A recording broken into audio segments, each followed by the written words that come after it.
இன்றைய தினம் சேலம் மாவட்ட நிர்வாகிகள் ஆலோசனை கூட்டம் சேலம் புறநகர் மாவட்ட கட்சி அலுவலகத்தில் நடைபெற்றது. இந்த ஆலோசனை கூட்டத்தில் மாவட்ட செயலாளர் தலைமை தாங்கினார். சேலம் மாவட்டத்தில் தேர்ந்தெடுக்கப்பட்ட அனைத்து இந்திய அண்ணா திராவிட முன்னேற்ற கழக உறுப்பினர்கள் அனைவரும் தங்களுடைய கருத்துக்களை தெரிவித்தார்கள். அதோடு 2011 2026 வரை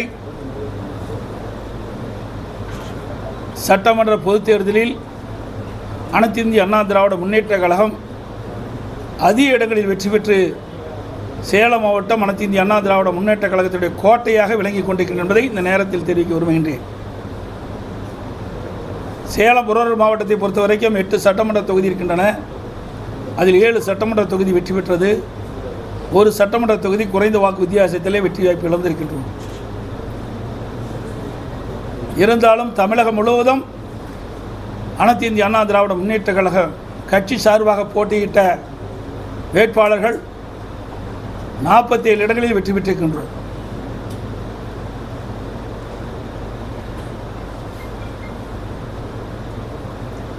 இன்றைய தினம் தமிழகத்தில் ஆட்சி நடக்கிறதா இல்லை என்று சந்தேகம் நிலவிக் கொண்டிருக்கின்றது. அனைத்து இந்திய அண்ணா திராவிட முன்னேற்ற கழக ஆட்சி இருக்கின்ற பொழுது பல்வேறு திட்டங்களை கொண்டு வந்து சேலம் மாவட்டம் மட்டுமல்ல தமிழ்நாட்டில் இருக்கின்ற அனைத்து மாவட்டங்களும் வளர்ச்சி பெறுவதற்கு அதிமுக அரசாங்கம் பல்வேறு நடவடிக்கை எடுக்கப்பட்டது. பல்வேறு பாலங்கள் கட்டி கொடுக்கப்பட்டன, பல மாவட்டங்கள் பிரிக்கப்பட்டன, சட்ட ஒழுங்கு பாதுகாக்கப்பட்டது, போதைப்பொருள் கட்டுப்படுத்தப்பட்டது. அனைத்து இந்திய அண்ணா திராவிட முன்னேற்ற கழகம் தேர்தல் நேரத்திலே கொடுக்கப்பட்ட வாக்குறுதி பெரும்பாலும் நிறைவேற்றப்பட்டது. இப்படி பல்வேறு திட்டங்களை கொண்டு வந்து அரசாங்கம் அதிமுக அரசாங்கம் இருந்த என்பதை இந்த நேரத்தில் தெரிவிக்க விரும்புகின்றேன். அனைத்து இந்திய அண்ணா திராவிட முன்னேற்ற கழகத்தை பொறுத்த வரைக்கும் ஆட்சியில் இருந்தாலும் இல்லாவிட்டாலும் மக்கள் பிரச்சனை என்று வருகின்ற பொழுது அந்த மக்களுடைய பிரச்சனையை தீர்ப்பதற்கு முதல் குரல் கொடுக்கின்ற கட்சி அனைத்து இந்திய அண்ணா திராவிட முன்னேற்ற கழக கட்சி என்பதை இந்த நேரத்தில் தெரிவிக்க விரும்புகின்றேன். அதோடு காவிரி நதிநீர் பிரச்சனை 50 ஆண்டு காலம் தீர்க்க முடியாத பிரச்சனை. 1986 பொன்மனச்செம்மல் புரட்சித் தலைவர் எம்ஜிஆர் அவர்கள் காவிரி நதிநீர் பிரச்சனை சம்பந்தமாக வழக்குகளை தொடக்கப்பட்டு அம்மா இருக்கின்ற பொழுது சட்ட போராட்டம் நடத்தப்பட்டு அம்மா மறைவுக்கு பிறகு அம்மாவுடைய அரசு தொடர்ந்து உச்சநீதிமன்றத்திலே மூத்த வழக்குகளை வைத்து ஒரு நல்ல தீர்ப்பை காவிரி நதிநீருக்கு நாம் பெற்றோம். விவசாயிகள் வயிற்றிலே பாலை வார்த்தோம்.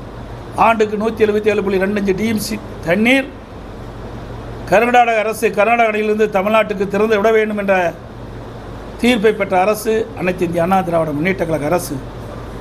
இன்றைக்கு அதுக்கு எதிராக குந்தகம் ஏற்படுமோ என்ற அச்சம் இப்பொழுது விவசாயிகளிடத்தில் நிலவிக் கொண்டிருக்கின்றது. அண்மையிலே புதிதாக தேர்ந்தெடுக்கப்பட்ட தமிழக வெற்றி கழகம் அரசாங்கம் டிவிக்கு அரசாங்கம் மேகதாது அணை கட்டுவது குறித்து தீர்மானம் கொண்டு வந்தார்கள், தனி தீர்மானம்.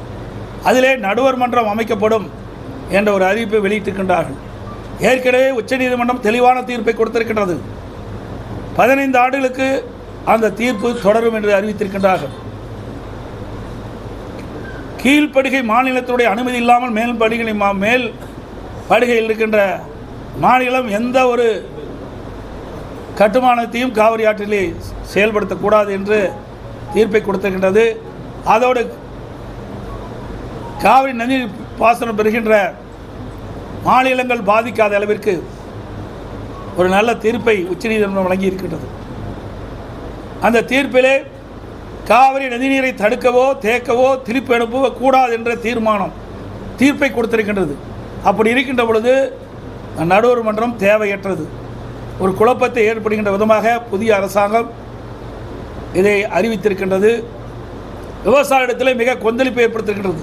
குறிப்பாக டெல்டா மாவட்ட விவசாயிகளிடத்திலே மிகப்பெரிய அச்சம் ஏற்பட்டிருக்கின்றது.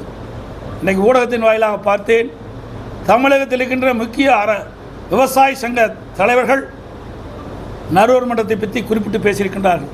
நடுவர் மன்றம் தேவையற்றது என்று. நானும் சட்டமன்றத்திலே இதை வலியுறுத்தி பேசியிருக்கின்றேன். என்னை போல கம்யூனிஸ்ட் கட்சிகளும் மற்ற கட்சிகளும் இந்த நடுவர் மன்றம் தேவையற்றது என்று சட்டமன்றத்தில் வலியுறுத்தியிருக்கிறார் என்பதை இந்த நேரத்தில் தெரிவிக்க விரும்புகின்றேன். அதோடு அண்மையில் 10ஆம் தேதி கரூருக்கு தமிழக வெற்றி கட்சியுடைய தலைவரும் தமிழகத்துடைய முதலமைச்சருமான திரு விஜய் அவர்கள் பேசுகின்ற பொழுது ஒரு கருத்தை சொல்லியிருக்கின்றார். அனைத்து இந்திய அண்ணா திராவிட முன்னேற்ற கழகமும் திமுகவும் கூட்டு களவாடிகள் என்று குறிப்பிட்டிருக்கின்றார். எவ்வளவு பெரிய வார்த்தை! அவர் வகிக்கின்ற பொறுப்புக்கு அது சரியா? சிந்திக்க வேண்டும். அவர் ஒரு முதலமைச்சராக இருக்கின்றார். எந்த வார்த்தையை பயன்படுத்த வேண்டும் என்று யோசித்து பயன்படுத்த வேண்டும். அனைத்து இந்திய அண்ணா திராவிட முன்னேற்ற கழகம் கூட்டு களவாளி அல்ல. தமிழக வெற்றி கழக தலைவர் திரு விஜய் அவர்கள்தான் களவாளி.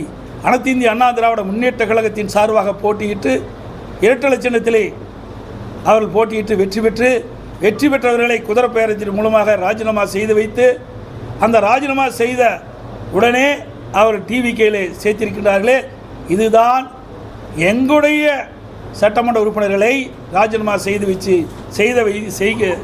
வைத்து தமிழக வெற்றி கழகத்தில் இணைத்துதான் களவாளிகள். முதலமைச்சர் தான் எங்களுடைய வெற்றி பெற்ற சட்டமன்ற உறுப்பினர்களை ராஜினாமா செய்து கட்சியிலே சேர்த்தவர் அவர்தான் களவாளி. சொல்லுங்கள். தூய ஆட்சி நடைபெறுதா? நீங்கள் தான் சொல்லணும். தூய ஆட்சினார், வெளிப்படை ஆட்சினார். இப்போ யாரெல்லாம் சேர்த்திட்டு இருக்காரு? யார் மேலாம் குற்றம் சொல்லிக்கிட்டு இருந்தார்? குற்றம் சொல்லுறவர்களாம் அவருடைய இயக்கத்தில் இணைச்சிக்கிட்டு தான் இருக்காரு. அப்போ எங்கே போய் தூய ஆட்சி, எங்கே வெளிப்படைத்தன்மை இருக்குது? இந்த ஆட்சியில் என்ன செஞ்சாங்க?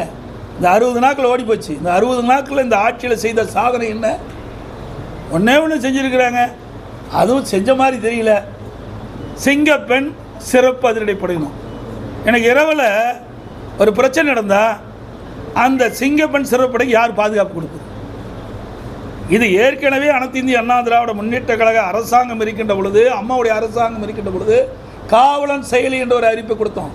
அதில் ஆப்பில் எல்லா போலீஸ் ஸ்டேஷனுடைய நம்பரும் இருக்கும். அதில் ஏதாவது அந்த பெண்மணி எங்காவது பெண்கள் பாதிக்கப்பட்டால் அருகில் இருக்கின்ற காவல் நிலையத்துக்கு அதை தெரிவித்தா உடனே வந்து காப்பாற்றுவாங்க. ஆனால் இதெல்லாம் ஒரு ஷோ. இதனால் மக்களுக்கு நன்மை கிடைக்குதா என்றால் எனக்கு தெரிஞ்ச வரைக்கும் இன்னும் காலப்போக்கில் தான் தெரியும்.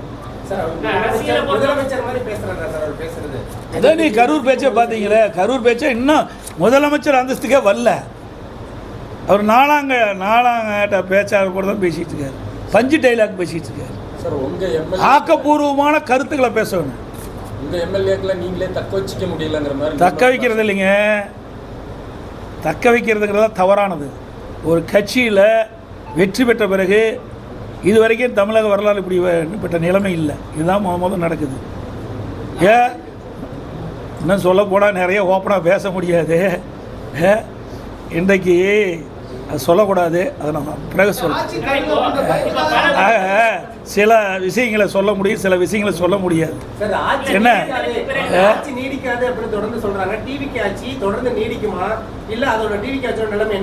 அதான் நான் ஏற்கனவே சொன்னேன். இப்போ ஸ்டாண்ட் இருக்குது, அந்த 3 காலும் சரியாக இருந்தால் தான் அந்த ஸ்டாண்ட் நின்று நீங்கள் வந்து தொலைக்காட்சி சரியாக இயக்க முடியும். இப்போ அவருக்கு இருக்குது 2 கால் தான் இருக்குது. ஒரு கால் இரவல் கால். அது இடச்சின்னு வச்சுக்க, எப்படி இந்த நம்முடைய கேமரா சாஞ்சிருவோம் அது மாதிரி இந்த ஆட்சி சாஞ்சி போயிடும். அந்த கூட்டணி கட்சியில் அங்கம் வைக்கின்ற தலைவர்களை அனுசரிக்க வரைக்கும் இந்த கட்சி நிலைக்கும். இன்றைக்கு அந்த கூட்டணியில் அங்கம் வைக்கின்ற கட்சி தலைவர்களாக நாளுக்கு ஒரு செய்தி சொல்லிகிட்டு இருக்கிறாங்க. நீங்கள் எல்லாம் பத்திரிகையில் ஊடகத்தில் வருகின்ற செய்தித்தான் நான் சொல்கிறேன். தினந்தோறும் ஒரு செய்தி சொல்லிகிட்டே இருக்கிறாங்க. ஒரு கட்சி தலைவர் என்னங்கிறாரு, நாங்கள் மேதகு ஆளுநர் ஆட்சி வரக்கூடாது என்பதற்காக ஆதரவு கொடுக்குறோம், ஆனால் திமுக கூட்டணியில் அங்கம் வைக்கங்கிறார். அடுத்த நாள் வேறு மாதிரி ஒரு கருத்து சொல்கிறார். இப்படி முரண்பட்ட கருத்து சொல்லுகின்ற கட்சியை நம்பித்தான் இவர் ஆட்சி செஞ்சிட்ருக்கார். இவர் பெரும்பான்மையோட ஆட்சி போயிடல. அவர் 108 இடத்துல ஜெயிச்சிருக்கார். மீதியெல்லாம் மற்ற கட்சி வெற்றி பெற்று அதிலிருந்து சட்டமன்ற உறுப்பினர் இரவல் வாங்கி தான் ஒரு ஆட்சி நடத்துகிறார். தேர்தலுக்கு முந்தைய என்ன சொன்னார்? திராவிட கட்சியினுடைய சரியில்லை, 2 திராவிட கட்சியும் சரியில்லை. இப்போது ஒரு திராவிட கட்சியில் பல கூட்டணிகள் அங்கம் வச்சு அதில் வெற்றி பெற்று அதில் வந்தவர்கள் தான் அந்த ஆட்சி அமைப்பதற்கு உறுதுணையாக இருக்கிறாங்க. அப்புறம் தேர்தல் ஒரு பேச்சு, தேர்தல் முடிஞ்ச ஒரு பேச்சா? இரட்டை வேணுமா சார்? திமுக வந்து கூட்டு சேரணும் அப்படின்னு திருமாவளவன் சொல்றாரு. இதை எப்படி பாக்குறீங்க? இது அவருடைய கருத்து. தான் தினந்தோறும் ஒரு கருத்து சொல்லிட்டு இருக்காரு. எந்த கருத்து எடுத்துக்கிறது இணைஞ்சு கூட்டணி அமைக்கும் அப்படின்னு ஒரு கட்டுக்கதையை கட்டி விட்டுருக்குறாங்க. அதாவது எங்களை பொறுத்த வரைக்கும் அனைத்து இந்திய அண்ணா திராவிட முன்னேற்ற கழகத்தை பொறுத்த வரைக்கும் நாங்கள் சொல்லிகின்ற கருத்து தான் எங்களுடைய கருத்து. மற்றவருடைய கருத்தெல்லாம் இணைக்கக்கூடாது. புரிஞ்சுக்கிட்டீங்களா? ஒவ்வொருவருக்கும் ஒரு கருத்து இருக்குது. எங்களை பொறுத்த வரைக்கும் அனைத்து இந்திய அண்ணா திராவிட முன்னேற்ற கழகத்தை பொறுத்து உங்களுக்கு தெரியும். பொன்மனச்செம்மல் புரட்சித் தலைவர் எம்ஜிஆர் இந்த இயக்கத்தை துவங்கின்ற பொழுது தீய சக்தி திமுக என்று சொல்லி தான் தொடங்கினார். அந்த நிலைப்பாட்டில் இன்ற வரைக்கும் இருக்கிறோம். 195 இடத்துல நான் எழுச்சி பயணம் மேற்கொண்டேன். அப்போவும் திராவிட முன்னேற்ற கழகத்தில் செய்த தவறுகளை தான் சுட்டி காட்டினேன். 5 ஆண்டு காலம் பிரதான எதிர்க்கட்சி தலைவராக இருந்தேன். அப்பொழுது சட்டமன்றத்தில் பேசுகின்ற பொழுதும் அந்த கருத்தின் அடிப்படையில் தான் திராவிட முன்னேற்ற கழகம் செய்த தவறுகள் அதை சுட்டி காட்டி தான் நாங்கள் பேசினோம். இன்றைக்கும் அந்த நிலை தான். நிர்வாகிகள் வெளியேறிட்டே இருக்காங்க சார். பல்வேறு குற்றச்சாட்டு சொல்றாங்க. தொடர்ந்து நிர்வாகிகள் வெளியேற காரணம் என்ன சார்? அதிமுக ஏங்க வெளியேறின காரணம் வேணா அவையில் தான் கேட்கணும். இதான் இங்கே இருக்கிறாங்க, எல்லா வெளியே இங்கே இருக்கிறோம், எல்லா கருத்து இருக்குது. அண்ணா திமுகவை பொறுத்த வரைக்கும் அவர்கள் மாதிரி குறுகிய வட்டத்தில் இல்லை. இன்றைக்கு ஏற்கனவே அம்மா இருக்கின்ற பொழுது அமைப்பு நீதியாக 9 பேர் தான் நியமிச்சிருந்தாங்க. இன்றைய கால சூழ்நிலைக்கு தகுந்தவாறு ஒவ்வொரு அமைப்புக்கும் 30லேருந்து 40 பேர் அமைச்சிருக்கிறோம். 30லேருந்து 40 பேர் பொறுப்பாளராக இருக்கிறாங்க. அதில் 1-2 வெளியே இருக்கின்ற பொழுது பத்திரிகையிலையும் ஊடகத்திலையும் நாள்தோறும் வெளியேறான்னு செய்தி வெளியிட்டா நாங்கள் என்ன செய்வது? இல்லை, வெளியேறவங்க வந்து உங்களை தான் கடுமையாக ஒரு விமர்சனம் பண்ணியிருக்கிறாங்க. அப்புறம் அது வரைக்கும் ஜெயிக்க வரைக்கும் ஆதிக்கம் இல்லையா? ஆட்சி அமைக்கலைன்னா எப்படி வேணால் கருத்து சொல்லலாம். இவர்கள் ஆதரித்து பேசணும்ல, இவருடைய மாவட்டத்துக்கு போனோம்ல, அப்போல்லாம் ஏன் பேசலை? அவருடைய என்ன பேராசை. இன்றைக்கு வேறு இடத்துக்கு போனால் மந்திரி பதவி கிடைக்கணும் ஆசைப்பட்டாங்க. அவர் பெரிய அண்டாவில் அல்வாக கிண்டி கொடுத்துட்டு போயிட்டார். இருந்த அதிமுகவை ஒன்றுமில்லாமல் ஆக்கிய பொறுப்பு வந்து தினகரனையே சாருன்னு சொல்லிட்டு காங்கிரஸ் மாநில தலைவர் மாணிக்கம் தாக்கூர் அந்த கட்சியில் என்ன இருக்குது? கழுத தேஞ்சு கட்டருபாகிற மாதிரி அது எவ்வளோ பெரிய இயக்கம், நூற்றாண்டு விழா கண்ட கட்சி இன்றைக்கு தமிழகத்தில் எந்த நிலையில் இருக்குது?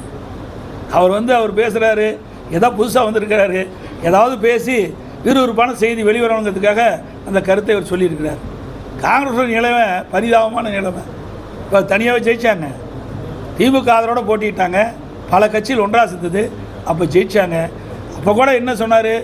இதே திராவிட முன்னேற்ற கழக தலைவர் திரு ஸ்டாலின் அவர்கள் முதலமைச்சர் இருக்கும்போது எங்கள் கூட்டணி பலம் வாய்ந்த கூட்டணி, கொள்கை கூட்டணினாங்க. இப்போ என்ன ஆச்சு? கொள்கையும் கிடையாது, கூட்டணியும் இல்லை, எல்லாம் சிதறுண்டு. இன்றைக்கு அவருடைய சுய லாபத்திற்காக திமுக தலைமையில் வெற்றி பெற்று மாற்று அணிக்கு போய் அங்கே போய் பதவி வாங்கி இன்றைக்கு அதிகாரத்தில் இருக்கிறாங்க. இதில் எங்கே போய் கொள்கை இருக்குது? எதுவுமே இல்லையே. தேர்தல் அறிக்கையில இந்த விவசாய கடன் தள்ளுபடி பண்ணு சொன்னாங்க, அதுலயும் பண்ணல. இப்ப காவிரி மேலாண்மை விவகாரத்துல அந்த கர்நாடக அணையெல்லாம் நிரம்பிருச்சு, ஆனா இதுவரைக்கும் தண்ணி திறக்கல. ஆனா இவர் வந்து நாம் ஏதோ பேசணும்னு சொல்றாங்க, ஆனா நான் பேசி 2 தரப்புலயும் சண்டை வரக்கூடாது, பிரச்சனை வரக்கூடாது அப்படின்னு சொன்னா விவசாயிகளுக்கு தண்ணீர் இது வரைக்கும் காவிரி அணையில வரல, டெல்டாவிலையும் ரொம்ப சிரமப்படுறாங்க. ஆனா விவசாயிகள் மீது எந்த ஒரு அக்கறை இல்லாத மாதிரி ஏங்க அதாங்க கட்சி ஆரம்பிச்சு 2 வருஷம் ஆகுது. ஏதாவது அனுபவம் இருந்தால் பரவாயில்ல, விவசாயிகளை பற்றி சிந்திச்சா பரவாயில்ல. விவசாயிகள் என்ன கஷ்டப்படுறாங்கன்னு தான் பரவாயில்ல. அதெல்லாம் அதுக்கு முன்னுரிமை கொடுப்பாரு. அதான் என்ன, இப்போ அவருடைய அட்வைசர் யார்? தேர்தல் வகுப்பாளர் தான் அட்வைசர். இதுக்கு முந்தி இருந்த திமுக தான் சரி, அண்ணா திமுக தான் சரி, நான் இருக்கும்போது சரி, அட்வைசராக போடுறதா ஒரு அனுபவமிக்க துறை வாரியாக அனுபவம் வாய்ந்த ஒரு துறை செயலாளரை நாங்கள் போடுவோம். அவருடைய அட்வைஸர்லாம் கேட்போம், அவருடைய ஆலோசனைலாம் கேட்போம், செயல்படுவோம். ஆனால் இவர் ஒரு புதுமை படைச்சிருக்காரு. சினிமாவில் புதுமை படைக்கின்ற மாதிரி ஒரு அரசாங்கத்தில் இவர்களுக்கு யாரெல்லாம் தேர்தல் நேரத்தில் ஆதரவாக இருந்தாங்க, ஆலோசகராக இருந்தாங்க, அவரெல்லாம் இன்றைக்கு அட்வைசராக போட்டிருக்காரு. இன்னொன்று வேடிக்கை என்ன, ஜனநாயகம் படத்தினுடைய தயாரிப்பாளரை இன்றைக்கு அவர் வந்து டெல்லி சிறப்பு பிரதியாக போட்டிருக்காரு. அடுத்து இன்னொன்று எடிட்டிங்கரை யாருக்கு ஒருத்தர் போட்டிருக்கான்னு எனக்கு வந்த தகவல். இது பண்ணால் கொஞ்ச நாளில் அவருடைய மேக்கப் மேனுக்கும் அவர் ஏதாவது பதவி கொடுத்துருவார். ஆக எல்லாமே சினிமா ஆக்கிட்டார். அரசாங்கம் என்பது ஒரு கேள்விக்குறியாகிவிட்டது என்பதை இந்த நேரத்தில் தெரிவித்து அனைத்து ஊடகங்களுக்கும் நன்றி.